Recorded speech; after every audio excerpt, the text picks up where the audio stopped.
قال الله تعالى في قرآنه الكريم ولا تسبوا الذين يدعون من دون الله فيسبوا الله عدوا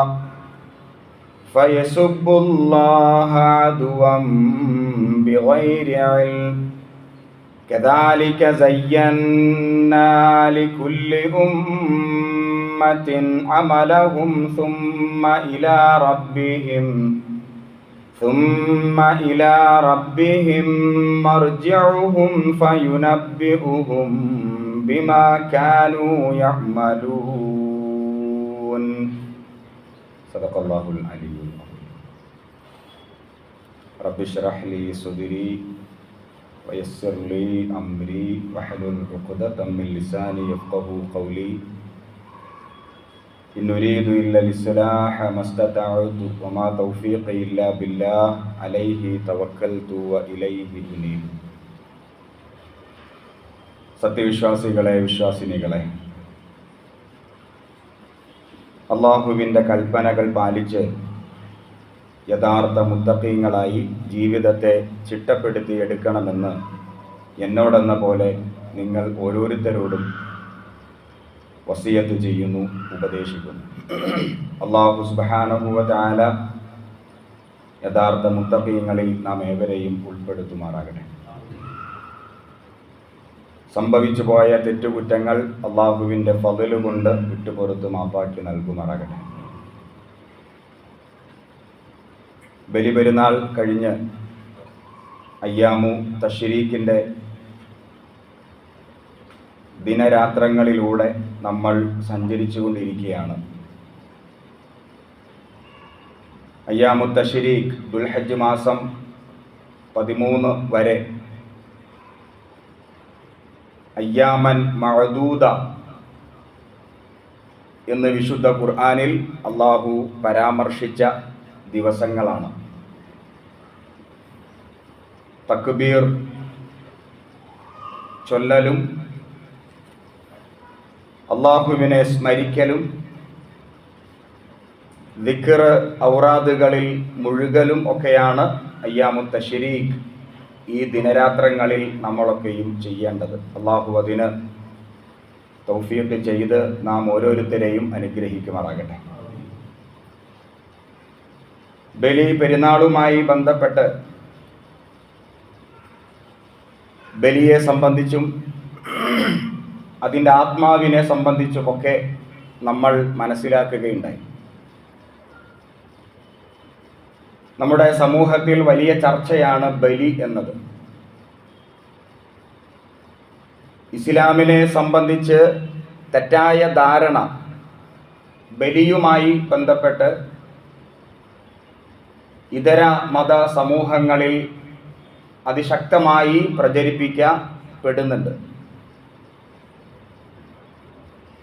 മൃഗബലി എന്നത് ക്രൂരതയുടെ ഒരു അടയാളമായിട്ടും ചർച്ചകൾ നടക്കുന്നു. സോഷ്യൽ മീഡിയ പ്ലാറ്റ്ഫോമുകൾ വളരെ വ്യാപകമായി തന്നെ ഇത്തരം ചർച്ചകളിൽ ഏർപ്പെട്ടുകൊണ്ടിരിക്കുന്ന ഒരു സന്ദർഭം കൂടിയാണ് ഇത്. നമ്മുടെ രാജ്യത്ത് ഗോവധ നിരോധനം പല സംസ്ഥാനങ്ങളിൽ ഏർപ്പെടുത്തിക്കൊണ്ടിരിക്കുന്നു. അസം പോലെ, ബംഗാൾ പോലെ ഇപ്പോൾ തമിഴ്നാട്ടിലും ഗോവധ നിരോധനം ഏർപ്പെടുത്തിക്കൊണ്ടിരിക്കുന്നു. ഇതിൻ്റെ പുറകിൽ ഈ ഗോവധ നിരോധനവുമായി ബന്ധപ്പെട്ട്, അതല്ലെങ്കിൽ മൃഗങ്ങളെ ബലിയറുക്കലുമായി ബന്ധപ്പെട്ട് മൃഗസ്നേഹികൾ എന്ന് പറയുന്ന ഒരു വിഭാഗം അവർ രംഗത്ത് വരുന്നതും ഈ ഗോവധ നിരോധനവുമൊക്കെ ഈ സമൂഹത്തിൽ ധ്രുവീകരണം സൃഷ്ടിക്കാൻ മാത്രമേ ഉപകാരപ്പെടുകയുള്ളൂ. ഇപ്പോൾ നമ്മൾ ചരിത്രമൊന്ന് പരിശോധിക്കുകയാണെങ്കിൽ ഇന്ത്യ മഹാരാജ്യത്തെ മുഗൾ സാമ്രാജ്യം നൂറ്റാണ്ടുകളോളം ഭരിച്ചിട്ടുണ്ട്. മുഗൾ രാജാക്കന്മാർ.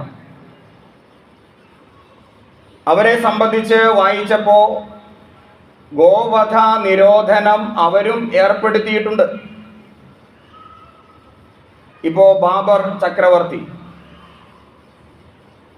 അദ്ദേഹത്തിൻ്റെ ഭരണ കാലഘട്ടത്തിൽ ചില പ്രദേശങ്ങളിൽ, ഹൈന്ദവ സമൂഹങ്ങൾ തിങ്ങിപ്പാർക്കുന്ന ചില പ്രദേശങ്ങളിൽ, അദ്ദേഹം ഹൈന്ദവരോടുള്ള ആദരവ് നിമിത്തം അവരുടെ മതവികാരത്തെ വ്രണപ്പെടുത്താതെ മതസൗഹാർദ്ദത്തിനു വേണ്ടി അദ്ദേഹം ചില പ്രദേശങ്ങളിൽ പശുക്കളെ അറുക്കരുത്, അതിനെ നിരോധിക്കുകയുണ്ടായി. മാത്രമല്ല, അദ്ദേഹം തൻ്റെ മകൻ ഹുമയൂൺ അദ്ദേഹത്തിന് കൊടുക്കുന്ന ഒരു ഉപദേശം ഇതാണ്: ഹൈന്ദവ സഹോദരങ്ങളുടെ വികാരങ്ങളെ മാനിച്ചുകൊണ്ട് ഗോവധം ഒഴിവാക്കണം. ഇതേപോലെ അക്ബർ ചക്രവർത്തി, ജഹാംഗീർ, ഷാജഹാൻ, ഔറംഗസീബ് തുടങ്ങിയുള്ള മുഗൾ രാജാക്കന്മാരൊക്കെ ചില പ്രദേശങ്ങളിൽ, രാജ്യം മുഴുവനായിട്ടുമല്ല, ചില പ്രദേശങ്ങളിൽ ഈ ഗോവധ നിരോധനം അവർ ഏർപ്പെടുത്തിയിട്ടുണ്ട്. അതിനവരെ പ്രേരിപ്പിച്ചത് ഒരു ധ്രുവീകരണം ഉണ്ടാക്കണം, ഒരു വർഗീയത സൃഷ്ടിക്കണം എന്നതല്ല, മറിച്ച് മതസൗഹാർദ്ദം ശക്തിപ്പെടുത്തണം എന്നതായിരുന്നു. പക്ഷെ ഇപ്പോൾ നടക്കുന്ന ഗോവധ നിരോധനം അല്ലെങ്കിൽ മൃഗസ്നേഹവുമായി ബന്ധപ്പെട്ട ചർച്ചകൾ, അതിൻ്റെ പുറകിലുള്ള അജണ്ട മറ്റൊന്നാണ്.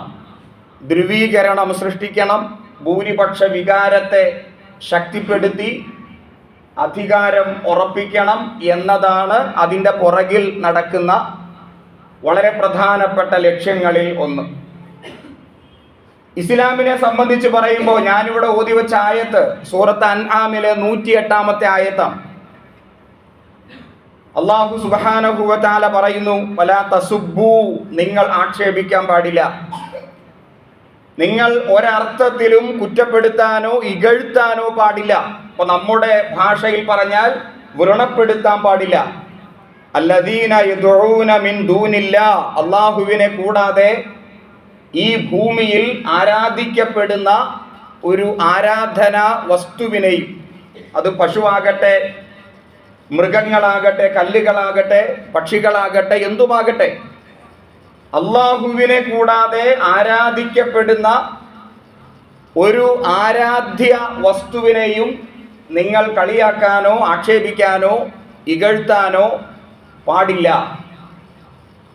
എന്നിട്ട് അതിൻ്റെ ന്യായമായിട്ട് എന്തുകൊണ്ട് പാടില്ല എന്നും അല്ലാഹു സുബ്ഹാനഹു വ തആല അതിനോട് ചേർത്ത് പറയുന്നു. ഫയസുബ്ബുല്ലാഹ, അവർ അല്ലാഹുവിനെയും ആക്ഷേപിക്കാൻ അത് കാരണമായിട്ട് തീരും. അദുവൻ, ശത്രുതയാൽ, ബിഗൈരി ഇൽമിൻ, അറിവില്ലായ്മ കൊണ്ട്. അഥവാ സമൂഹത്തിൽ സ്പർദ്ധയും ശത്രുതയും മതവൈര്യവും അത് സൃഷ്ടിക്കും. കുറച്ചുകൂടി തെളിച്ചു പറഞ്ഞാൽ വർഗീയമായിട്ട് ജനങ്ങൾ ചിന്തിക്കാൻ തുടങ്ങും. സാമുദായികമായ സംഘർഷങ്ങൾക്ക് അത് ഇടവരുത്തും. അതുകൊണ്ട് ആരുടെയും ആരാധനാമൂർത്തികളെ നിങ്ങൾ ആക്ഷേപിക്കാനോ ഇകഴ്ത്താനോ പാടില്ല എന്നത് ഇസ്ലാമിൻ്റെ മൗലികമായ അതിൻ്റെ ആദർശവുമായി ബന്ധപ്പെട്ട് കിടക്കുന്ന ഒരു യാഥാർത്ഥ്യമാണ്. ഇനി ആയത്തിൻ്റെ ബാക്കി ഭാഗത്ത് അല്ലാഹു പറയുന്നു, കദാലിക സയ്യന്നാ ലികുല്ലി ഉമ്മത്തിൻ അമലഹും, ഓരോ സമുദായങ്ങൾക്ക് ഓരോ അമലുകളുണ്ട്. ഓരോ സമുദായങ്ങൾ, ഓരോ മതവിഭാഗങ്ങൾ, അവർക്ക് ഓരോ പ്രാർത്ഥനാ രീതികളുണ്ട്. അത് അവർക്ക് അല്ലാഹു അലങ്കാരമാക്കി കൊടുത്തിരിക്കുന്നു. അവരെ സംബന്ധിച്ചിടത്തോളം അത് അവർക്ക് പ്രിയപ്പെട്ടതാണ്. നമുക്ക് നമ്മുടെ മതചിഹ്നങ്ങൾ എത്രമാത്രം പ്രിയപ്പെട്ടതാണോ അത്രമാത്രം പ്രിയപ്പെട്ടതാണ് അവർക്ക് അവരുടെ മത ആചാരങ്ങളും മതചിഹ്നങ്ങളും. അത് അല്ലാഹു അങ്ങനെ തന്നെ ആക്കി കൊടുത്തിരിക്കുന്നു. പിന്നെ അതിൻ്റെ ബാക്കിയായിട്ട് മറ്റൊരു കാര്യം കൂടി പറഞ്ഞുകൊണ്ടാണ് ഈ ആയത്ത് അവസാനിക്കുന്നത്. സുമ്മ ഇലാ റബ്ബിഹിം, ഈ ജനസമൂഹത്തിന്റെ മുഴുവൻ മടക്കം എന്നിലേക്കാണ്. മർജിഉഹും, അവരൊക്കെ എൻ്റെ അടുത്തേക്കാണ് മടങ്ങി വരിക. ഫയുനബ്ബിഉഹും ബിമാ കാനൂ യഅമലൂൻ, അവർ ചെയ്തുകൊണ്ടിരുന്ന കാര്യങ്ങളെ സംബന്ധിച്ച് കൃത്യമായി ഞാൻ അവരെ ബോധ്യപ്പെടുത്തിക്കൊള്ളാം. നിങ്ങളാരും വിധികർത്താക്കൾ ആവേണ്ടതില്ല എന്ന് അല്ലാഹു സുബ്ഹാനഹു വ തആല പറഞ്ഞു വെക്കുമ്പോൾ എത്ര സുന്ദരമാണ് ഇസ്ലാം. ഇസ്ലാമിൽ ഒരു പിടിവാശിയുമില്ല. ഇസ്ലാം എന്ന് പറയുന്നത് മതസൗഹാർദ്ദത്തിന് വേണ്ടി തന്നെ നിലകൊള്ളുന്ന ഒരാദർശമാണ്. അതുകൊണ്ടായിരിക്കാം മുഗൾ രാജാക്കന്മാർ മതവികാരത്തെ വ്രണപ്പെടുത്താൻ പാടില്ല, പശുവിനെ അറുക്കേണ്ടതില്ല, അത് രാജ്യമൊട്ടാകെ അവർ നിയമമാക്കിയില്ല. മറിച്ച് ഹൈന്ദവ സഹോദരങ്ങൾ തിങ്ങിപ്പാർക്കുന്ന പ്രദേശങ്ങളിൽ അത് വേണ്ടതില്ല എന്ന തീരുമാനം അവർ എടുത്തിട്ടുണ്ട്. പക്ഷേ ഇപ്പൊ നമ്മൾ ഈ കാണുന്ന പശുഭക്തി എന്നത് അതിന് മറ്റൊരു തലമുണ്ട്. ഞാൻ ആദ്യം പറഞ്ഞ പോലെ അത് സ്പർദ്ധയുണ്ടാക്കാൻ വേണ്ടിയാണ്. അതേപോലെ ഇപ്പൊ നമ്മൾ കാണുന്ന മൃഗസ്നേഹം എന്നത് കപട മൃഗസ്നേഹമാണ്. ഒരു പക്ഷേ നിങ്ങൾക്കറിയാമായിരിക്കാം, 1960കളിൽ MS ഗോൾവാൾക്കർ അദ്ദേഹത്തിൻ്റെ ഒരു ചിന്തയിൽ നിന്നാണ് പശു എന്ന് പറയുന്ന ഈ മൃഗം ഭാരതീയ സംസ്കാരത്തിൻ്റെ പ്രതീകമായിട്ട് മാറുന്നത്. അഥവാ ഹൈന്ദവ ജനസമൂഹത്തെ ഏകീകരിക്കണം, ഹൈന്ദവ സമൂഹത്തെ ഒന്നിപ്പിക്കണം, അതിനൊരു മാർഗവും അദ്ദേഹം കണ്ടില്ല. ഞാൻ ഈ പറയുന്ന സംഗതി ചരിത്രത്തിൽ രേഖപ്പെട്ട് കിടക്കുന്നതാണ്. നിങ്ങൾക്കെല്ലാവർക്കും അറിയുന്ന അമുൽ എന്ന് പറയുന്ന പ്രൊഡക്റ്റ്, ആ പ്രൊഡക്റ്റിൻ്റെ നിർമ്മാതാവായ അമുൽ കുര്യൻ എന്നറിയപ്പെടുന്ന ഒരു വ്യക്തി, അദ്ദേഹം ക്ഷീര വിപ്ലവത്തിൻ്റെ ഉപജ്ഞാതാവാണ്. പാൽ കൃഷിയുടെ അതുമായി ബന്ധപ്പെട്ട ഉൽപ്പന്നങ്ങളുടെ ഉപജ്ഞാതാവ് കൂടിയായ അമുൽ കുര്യൻ, അദ്ദേഹത്തിൻ്റെ ഓർമ്മക്കുറിപ്പുകൾ, ഒരു ഡയറിയുണ്ട്, അതിൽ അദ്ദേഹം രേഖപ്പെടുത്തുന്നു. അഥവാ MS ഗോൾവാൾക്കർ അദ്ദേഹം ഇന്ത്യ രാജ്യം മുഴുവൻ ചുറ്റി സഞ്ചരിച്ചു. അദ്ദേഹത്തിൻ്റെ ലക്ഷ്യം ഹൈന്ദവ സഹോദരങ്ങളെ ഏകീകരിക്കണം, ഒന്നിപ്പിക്കണം. ഈ അജണ്ട മുൻനിർത്തിയാണ്, അഥവാ വർഗീയമായിട്ടാണ് അദ്ദേഹം ചിന്തിക്കുന്നത്. ഭൂരിപക്ഷത്തിൻ്റെ ഐക്യം, അതിനുവേണ്ടി അദ്ദേഹം ഇന്ത്യ മഹാരാജ്യം മുഴുവൻ ചുറ്റി സഞ്ചരിച്ചു. പക്ഷെ അദ്ദേഹത്തിന് ഒരു വഴിയും കണ്ടുപിടിക്കാൻ സാധ്യമായില്ല. ഒന്നുമില്ല, ഒരു ടൂളുമില്ല. ഈ സമുദായത്തെ എങ്ങനെ ഏകീകരിക്കുമെന്ന അദ്ദേഹത്തിൻ്റെ ഗാഢമായ ചിന്തയിൽ നിന്ന് അദ്ദേഹം കണ്ടെത്തിയതാണ് ഇന്ത്യയുടെ ഗ്രാമങ്ങൾ ജീവിക്കുന്നത് പശുക്കളിലൂടെയാണ്. പശുക്കളെ വളർത്തിയും അതിൻ്റെ പാലും അതിൻ്റെ ഉൽപ്പന്നങ്ങളും അതുമായി ബന്ധപ്പെട്ട ക്ഷീര കർഷകർ, ആ പശുക്കളിലൂടെയാണ്, അഥവാ പശുക്കളുമായി ബന്ധപ്പെട്ടാണ് ഇന്ത്യയുടെ ഗ്രാമങ്ങൾ സജീവമാകുന്നത്. മാത്രമല്ല ഗോമാതാവ് എന്ന ഒരു പ്രത്യേകതയും പശുവിനുണ്ട്. കാമധേനു എന്ന് അത് അറിയപ്പെടുന്നു. അപ്പൊ പശുവിനെ ഭാരതീയ സംസ്കാരത്തിന്റെ പ്രതീകമായിട്ട് കൊണ്ടുവന്നാൽ നമുക്ക് ഹൈന്ദവ സഹോദരങ്ങളെ ഏകീകരിക്കാൻ പറ്റും എന്ന അദ്ദേഹത്തിന്റെ ചിന്തയാണ് ഈ പശുഭക്തിയിലേക്ക് ഇന്ത്യ മഹാരാജ്യം ചെന്നെത്തുവാനുള്ള പ്രധാനപ്പെട്ട കാരണങ്ങളിൽ ഒന്ന് എന്ന് അദ്ദേഹത്തിന്റെ ഓർമ്മക്കുറിപ്പുകളിൽ രേഖപ്പെടുത്തി വയ്ക്കുന്നുണ്ട്. അപ്പൊ അങ്ങനെ ഹിന്ദു സമൂഹത്തെ ഏകീകരിക്കുക, ആ ഏകീകരണത്തിലൂടെ അവർ ആഗ്രഹിക്കുന്ന രാഷ്ട്രീയത്തെ ഇവിടെ സ്ഥാപിക്കുക, വംശീയമായിട്ടും വർഗീയമായിട്ടും മറ്റുള്ളവരെ കാണുക. അങ്ങനെ അവരാഗ്രഹിക്കുന്ന ഒരു ഫാഷിസമുണ്ട്, ആ ഫാഷിസത്തെ ഈ രാജ്യത്ത് കുടിയിരുത്തുക എന്ന ഒരു അജണ്ട ഇതിൻ്റെ പുറകിൽ പ്രവർത്തിക്കുന്നുണ്ട്. ഒരു പക്ഷേ നിങ്ങൾക്കറിയാമോ എന്ന് എനിക്കറിയില്ല, കഴിഞ്ഞ ബലിപെരുന്നാൾ, ആ ബലിപെരുന്നാളിൻ്റെ ആ സന്ദർഭത്തിൽ നമ്മളൊരു വാർത്ത, അത് സോഷ്യൽ മീഡിയ വഴിയും അല്ലാത്ത പ്രിന്റ് മീഡിയകൾ വഴിയുമൊക്കെ നമ്മൾ കേട്ടതാണ്. ഏതാണ്ട് ഡൽഹിയിൽ 124ഓളം ആടുകളെ വില കൊടുത്ത്, അഥവാ 15 ലക്ഷം രൂപ വില കൊടുത്ത് അവിടെയുള്ള ജൈന സമുദായക്കാർ മേടിക്കുന്നു. എന്നിട്ട് അവര് മാധ്യമങ്ങളോട് പറയുന്നു, ഇത്രയെങ്കിലും ആടുകളെ ഞങ്ങൾക്ക് രക്ഷപ്പെടുത്താൻ സാധിച്ചല്ലോ, അല്ലെങ്കിൽ അത് ഇവിടെയുള്ള മുസ്ലിങ്ങളുടെ ബലി പെരുന്നാളുമായി ബന്ധപ്പെട്ട് ബലിക്ക് ഇരയാക്കപ്പെട്ടേനെ. മൃഗസ്നേഹം, അതാണ് അവര് പ്രൊമോട്ട് ചെയ്തത്. അതിനെ സോഷ്യൽ മീഡിയ ഏറ്റെടുത്തു. വലിയ പ്രചാരണം കിട്ടി. ജൈനമതക്കാർ എത്രയോ വലിയ നന്മ ചെയ്ത പോലെ ഏതാണ്ട് 124ഓളം ആടുകളെ മുസ്ലിം വേഷം കെട്ടിയാണ് അവർ ആടുകളെ മേടിച്ചത്. മുസ്ലിം വേഷം കെട്ടി മേടിക്കാനുള്ള കാരണം വില കുറച്ച് കിട്ടും, അതുകൊണ്ടാണ്. അങ്ങനെ 15 ലക്ഷം രൂപ വില കൊടുത്ത് 124 ആടുകളെ മേടിച്ച് അവര് വേറെ എവിടെയോ കൊണ്ടുപോയി രക്ഷപ്പെടുത്തി. അപ്പോ മൃഗത്തെ ഞങ്ങൾ രക്ഷപ്പെടുത്തി, ആ മൃഗസ്നേഹം എന്ന അർത്ഥത്തിൽ അത് വലിയ ചർച്ചയായി ഇവിടെ മാറുകയുണ്ടായി. അപ്പൊ ഇങ്ങനെ മൃഗസ്നേഹവുമായി ബന്ധപ്പെട്ടുള്ള ചർച്ചകളൊക്കെ നടക്കുമ്പോൾ ചില യാഥാർത്ഥ്യങ്ങൾ നമ്മൾ അറിയാതെ പോവരുത്. അതിലൊന്നാമത്തെ ഒരു യാഥാർത്ഥ്യം എന്ന് പറയുന്നത്, ലോകത്ത് തന്നെ ഏറ്റവും അധികം മൃഗങ്ങളെ ബലി കൊടുക്കുന്ന ഒരു ഫെസ്റ്റിവൽ, ഒരു ആഘോഷമുണ്ട്, ഒരു ആരാധനാ സമ്പ്രദായമുണ്ട്. അത് നടക്കുന്നത് നേപ്പാളിലാണ്. ഗാന്ധിമയി എന്ന് പറയുന്ന ഒരു ഫെസ്റ്റിവലാണ്.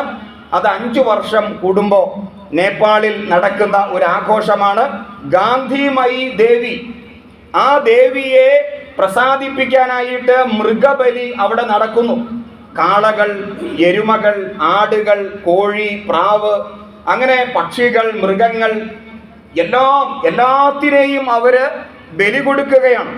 ഏതാണ്ട് 5 ലക്ഷത്തിൽ പരം മൃഗങ്ങളെയാണ് ബലി കൊടുക്കുന്നത്. ദേവിയെ പ്രസാദിപ്പിക്കാൻ വേണ്ടിയുള്ള ബലിയാണ്. ആ ബലിയുമായി ബന്ധപ്പെട്ട് നിങ്ങൾക്ക് വായിക്കാൻ സാധിക്കും. ഇന്നത്തെ സോഷ്യൽ മീഡിയ അല്ലെങ്കിൽ അതുമായി ബന്ധപ്പെട്ട ചാനലുകൾ, അതിലൂടെ കൃത്യമായി നിങ്ങൾക്കത് വായിക്കാൻ സാധിക്കും.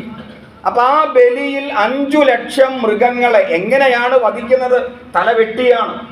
എന്നിട്ട് അതിനെ കൊന്നിട്ട് അതിൻ്റെ രക്തവും മറ്റു കാര്യങ്ങളും ദൈവത്തിന് സമർപ്പിക്കുന്നു. അത് വലിയ ഒരു മൈതാനത്ത് 10,000-കണക്കിന് മൃഗങ്ങൾ ശവങ്ങളായി കിടക്കുന്നു. അതിനെ ആരും ഭക്ഷിക്കുന്നില്ല, അത് ദൈവത്തിന് വേണ്ടി കൊടുത്തതാണ്. അപ്പോൾ ലക്ഷക്കണക്കിന് പക്ഷികളെയും ലക്ഷക്കണക്കിന് മൃഗങ്ങളെയും അത് അവിടെ കിടന്ന് ചീഞ്ഞ് നാറുന്നു. അതാരും എടുക്കുന്നില്ല. ഇത് വലിയ വാർത്തകളായിട്ട് വരാറില്ല ഈ മൃഗസ്നേഹികൾ. എന്തുകൊണ്ട് ഈ യാഥാർത്ഥ്യം അവർ കാണുന്നില്ല? എന്തുകൊണ്ട് അതിനെ സംബന്ധിച്ചൊരു ചർച്ച ഇവിടെ ഇല്ല?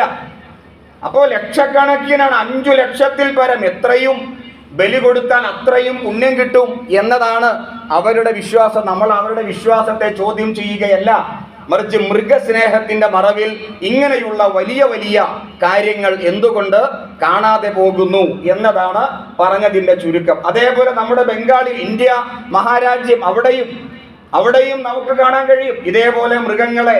ഇപ്പോ ബംഗാളിലെ ബോല്ല കാളി എന്ന് പറയുന്ന ഒരു പ്രദേശത്ത്, അവിടെയുള്ള ക്ഷേത്രത്തിൽ അവിടുത്തെ ദുർഗാ ദേവിക്ക് വേണ്ടി സമർപ്പിക്കുന്നത് 10,000 ആടുകളെയാണ്.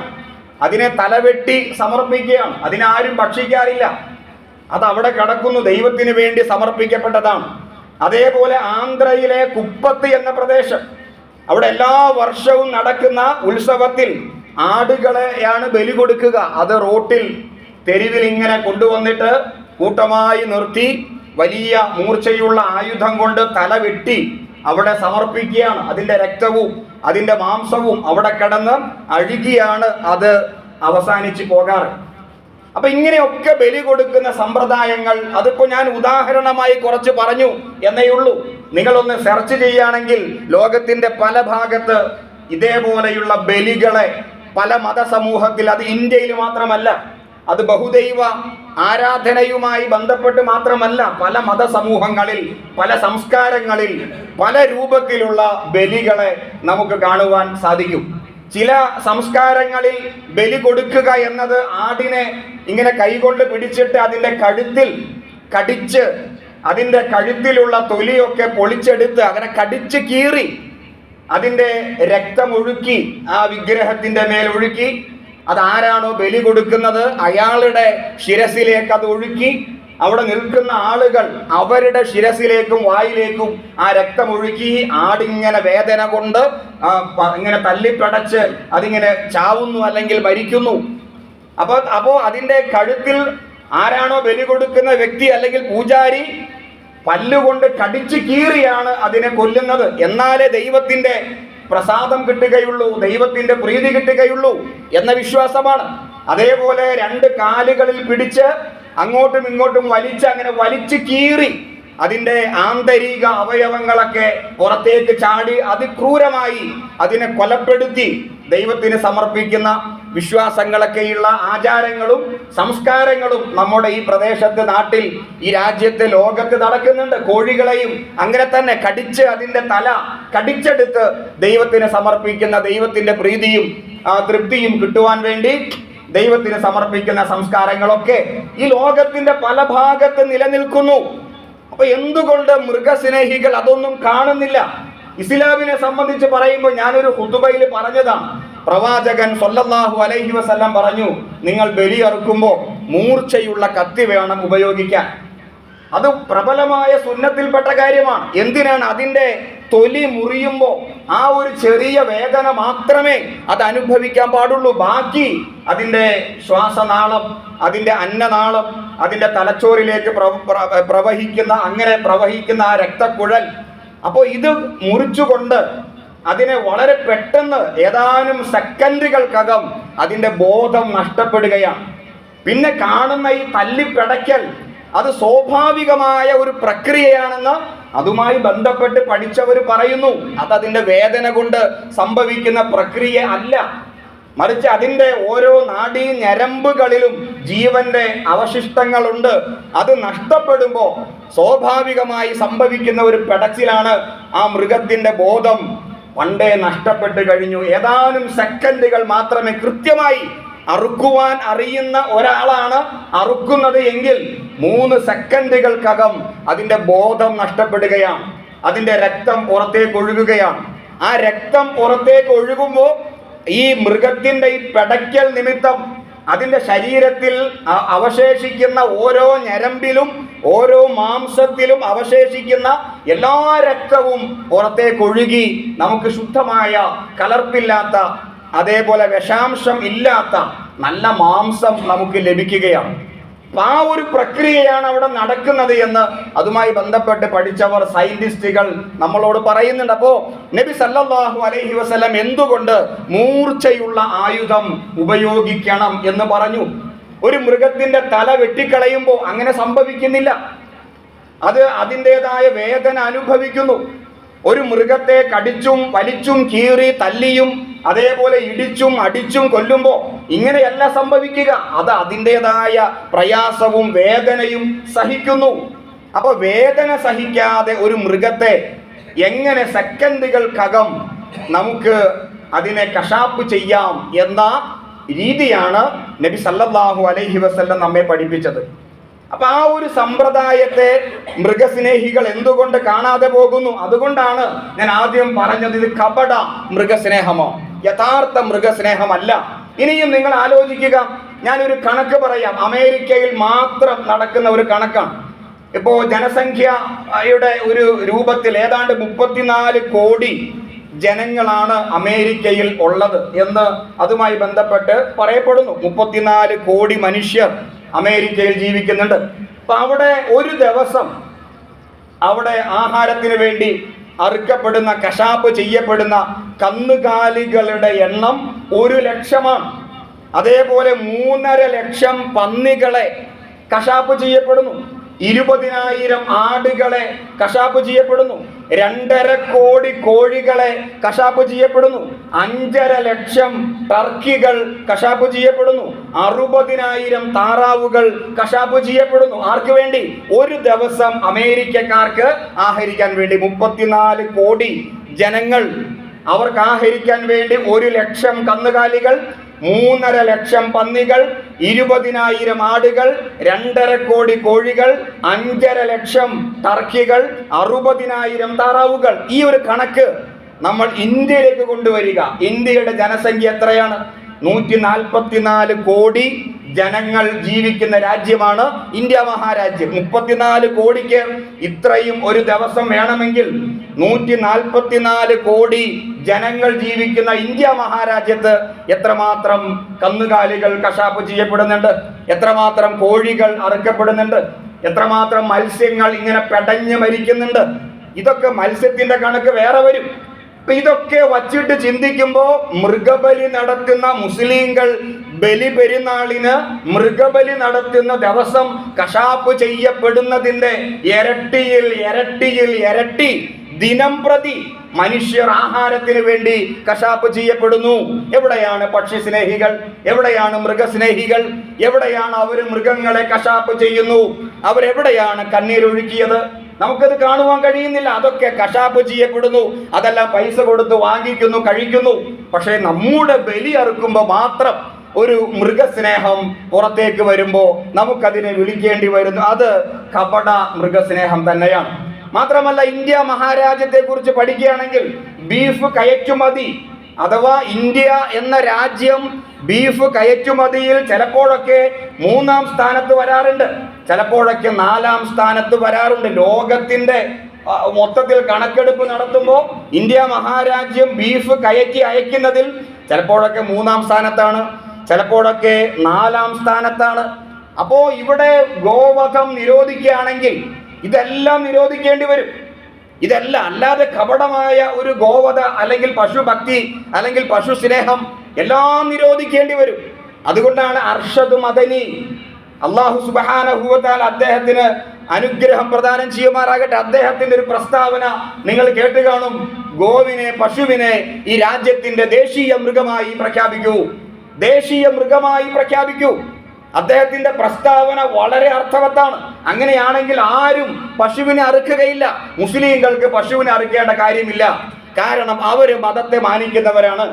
ഇവിടെ ഈ രാജ്യത്ത് ഹൈന്ദവരായ സഹോദരങ്ങൾ പശുക്കളെ ആരാധിക്കുന്നുവെങ്കിൽ തീർച്ചയായും ഞങ്ങൾ അതിനെ അറുക്കാൻ തയ്യാറല്ല, കാരണം ഞങ്ങൾക്ക് അതിനെ അറുക്കേണ്ട കാര്യമില്ല. അത് വിശുദ്ധ ഖുർആന് എതിരാണ്. മറ്റു മതങ്ങളെ അനാദരിക്കാനോ അവരുടെ വിശ്വാസത്തെ കളങ്കപ്പെടുത്താനോ പാടില്ല എന്ന് അള്ളാഹു തന്നെ പറഞ്ഞിരിക്കുന്നു. അതുകൊണ്ട് പശുക്കൾ ഞങ്ങളുടെ ദൈവമാണ് എന്ന് അവർ വിശ്വസിക്കുന്നുവെങ്കിൽ ഇതാ ഞങ്ങൾ പശുക്കളെ അറുക്കുകയില്ല. നിങ്ങളുടെ മതവികാരത്തെ വ്രണപ്പെടുത്തുന്ന, നിങ്ങളുടെ വിശ്വാസത്തെ വ്രണപ്പെടുത്തുന്ന ഒന്നും തന്നെ ചെയ്യുവാൻ മുസ്ലിങ്ങളായ ഞങ്ങൾക്ക് സാധ്യമല്ല. അതുകൊണ്ട് നമ്മൾ പശുക്കളെ അറുക്കുകയില്ല. നമ്മൾ മാംസാഹാരം തന്നെ വേണ്ട എന്ന് വയ്ക്കും. മുസ്ലിങ്ങൾ ജീവിക്കുന്ന പ്രദേശം, അവർ ജീവിക്കുന്ന രാജ്യം, ആ രാജ്യത്തിന്റെ നിയമത്തെ അനുസരിക്കാൻ മുസ്ലിങ്ങൾ സന്നദ്ധരാണ്.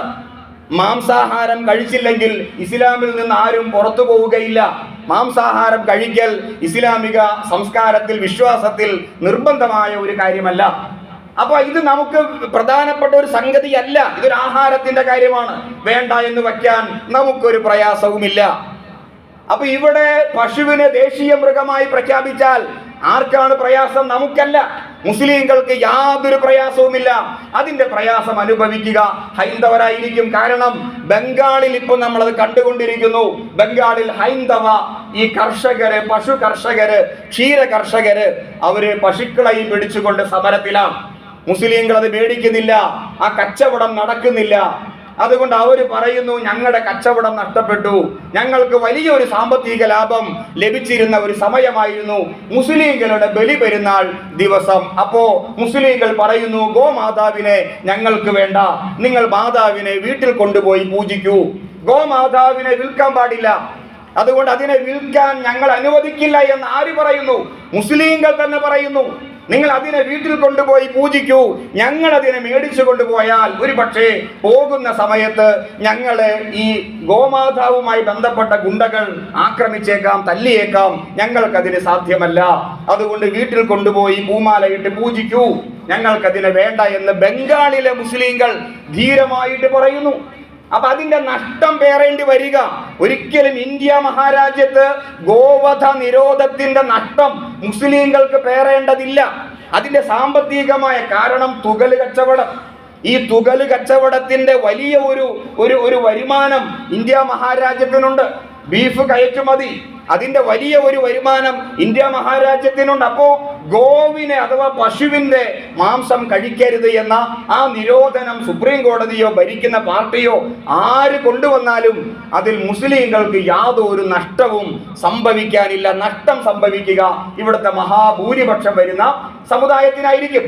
ഇനി നിങ്ങൾ മഹാനായ പ്രവാചകൻ സ്വല്ലല്ലാഹു അലൈഹി വസല്ലം, അതിനപ്പുറം മറ്റൊരു കാര്യം കൂടി സൂചിപ്പിക്കാനുണ്ട്. ഒരു പശുവിനെ സംബന്ധിച്ച് പറഞ്ഞാൽ ഏതാണ്ട് അതിൻ്റെ ഒരു ഏകദേശ കണക്ക് പറഞ്ഞാൽ 8 വർഷക്കാലമാണ് അത് നമുക്ക് പാല് തരിക. 8 വർഷം കഴിഞ്ഞാൽ അതിൻ്റെ കറവ പറ്റും.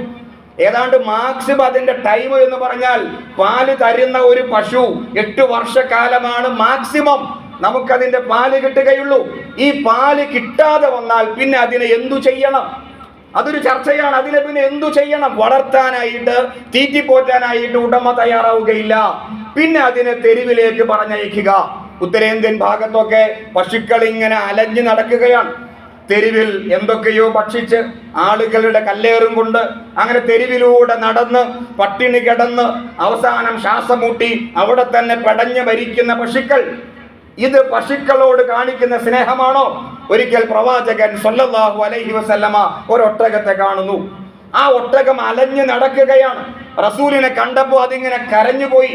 അതിന്റെ കണ്ണിൽ നിന്ന് കണ്ണുനീര് വരുന്ന പോലെ പ്രവാചകർക്ക് അനുഭവപ്പെട്ടു. നബി സല്ലല്ലാഹു അലൈഹി വസല്ലം കൽപ്പിച്ചു, ഈ ഒട്ടകത്തിന്റെ ഉടമ ആരാണ്? ഈ ഉടമയെ കണ്ടുപിടിക്കൂ. സ്വഹാബിമാർ കണ്ടുപിടിച്ചു, ഉടമയെ ഹാജരാക്കി. പ്രവാചകൻ സ്വല്ലല്ലാഹു അലൈഹി വസല്ലം ചോദിച്ചു, ഈ ഒട്ടകം നിന്റേതല്ലേ? നീ എന്തിനാണ് അതിനെ ഒഴിവാക്കിയത്? അദ്ദേഹം പറഞ്ഞ ന്യായം, അതിന്റെ കറവ വറ്റി, എനിക്ക് അതിൽ നിന്ന് ഉപകാരമില്ല, ഞാൻ അതുകൊണ്ട് അതിനെ ഒഴിവാക്കിയതാണ്. റസൂൽ കരീം സല്ലല്ലാഹു അലൈഹി വസല്ലം പറഞ്ഞു, പാടില്ല. ഒന്നുകിൽ നീ അതിനെ സംരക്ഷിക്കണം, അതിന്റെ മാന്യമായ മരണം വരെ നീ അതിന് ആവശ്യമുള്ള ആഹാരം കൊടുത്ത്, ആവശ്യമുള്ള വെള്ളം കൊടുത്ത് നീ അതിനെ സംരക്ഷിക്കണം, അല്ലെങ്കിൽ നീ അതിനെ അറുത്ത് ആഹാരമാക്കണം. നോക്കൂ നിങ്ങൾ, ഏറ്റവും വലിയ മൃഗസ്നേഹത്തിന്റെ മാതൃക നമ്മെ പ്രവാചകൻ പഠിപ്പിക്കുകയാണ്, റസൂല് പഠിപ്പിക്കുകയാണ്.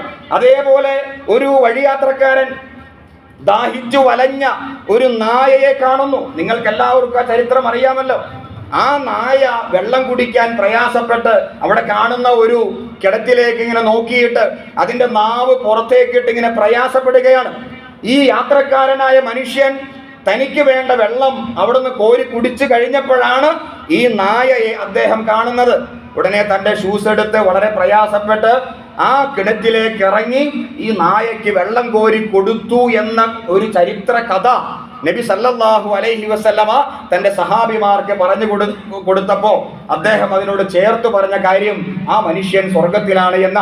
ഒരു നായയ്ക്ക് വെള്ളം കൊടുത്ത ഒരു പുരുഷൻ അദ്ദേഹം സ്വർഗത്തിലാണ് എന്ന് പറയുമ്പോൾ നമ്മളൊക്കെ അവഗണിച്ച് തള്ളുന്ന നായ, ആ നായയോട് കാണിക്കുന്ന സ്നേഹം വരെ നാളെ സ്വർഗത്തിലേക്ക് പ്രവേശിക്കാനുള്ള ഒരു അമലാണ്, അമലുൻ സ്വാലിഹാണ് എന്ന് മുഹമ്മദ് നബി സ്വല്ലല്ലാഹു അലൈഹി വസല്ലം നമ്മെ പഠിപ്പിക്കുകയാണ്.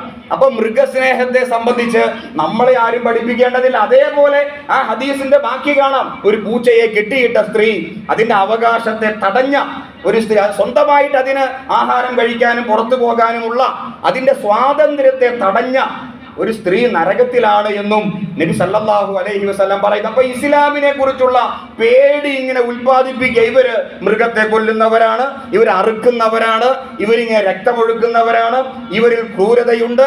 അപ്പൊ ഇസ്ലാമിനെ കുറിച്ചുള്ള ഹെയ്റ്റ് ക്യാമ്പയിൻ നടന്നുകൊണ്ടിരിക്കുന്ന ഈ കാലഘട്ടത്തിൽ നമ്മൾ എന്താണ് ചെയ്യേണ്ടത്? നമുക്ക് ഉത്തരവാദിത്തമുണ്ടല്ലോ.